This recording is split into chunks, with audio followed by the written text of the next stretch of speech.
হৰিধ্বনি আৰু ভক্তি সমাগমেৰে মুখাৰিত হৈ পৰিল বিশ্বনাথ। মহাপ্ৰভু জগন্নাথ দেৱৰ পবিত্ৰ উভতনি ৰথযাত্ৰা সফলতাৰে সামৰণি পৰিল বিশ্বনাথৰ 7দিনীয়া ঐতিহাসিক ৰথযাত্ৰা মহোৎসৱ।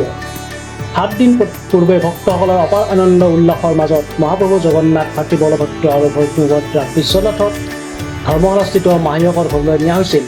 আজি ধৰ্মীয় ৰীতি নীতি আৰু বৈদিক পৰম্পৰা অনুসৰি ধৰ্মশালাৰ পৰা উলিয়াই আনি পুনৰ বাগমাৰী জগন্নাথ মন্দিৰলৈ অনা হয় এই মহাপ্ৰভুৰ শুভযাত্ৰা। হাজাৰ হাজাৰ ভক্তৰ অংশগ্ৰহণত আজি অন্ত পৰে মহাপ্ৰভুৰ জগন্নাথৰ ৰথযাত্ৰা। মহাপ্ৰভুৰ গুণানুকীৰ্তন আৰু হৰিনামেৰে ৰসেৰে জীপাল হৈ পৰে সমগ্ৰ বিশ্বনাথ অঞ্চল।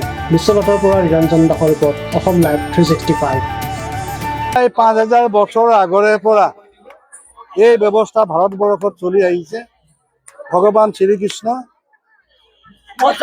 ভাতৃ বলভদ্ৰ আৰু ভগ্নী সুভদ্ৰা এই তিনিওগৰাকীকে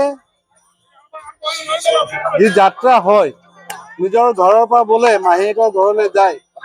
আজি আকৌ মাহীয়েকৰ ঘৰৰ পৰা নিজৰ দ্বাৰকালৈ যাত্ৰা কৰিব।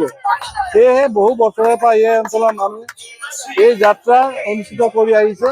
মই আৰম্ভণিতে উপস্থিত আছিলোঁ। আজি অন্তিম দিনত এই পবিত্ৰ স্থানত উপস্থিত থাকিবলৈ পাই সঁচাকৈ মোৰ ভাল লাগিছে। আশা ৰাখিছোঁ জগন্নাথ প্ৰভুৱে সকলোৰে মংগল কৰিব। ধন্যবাদ।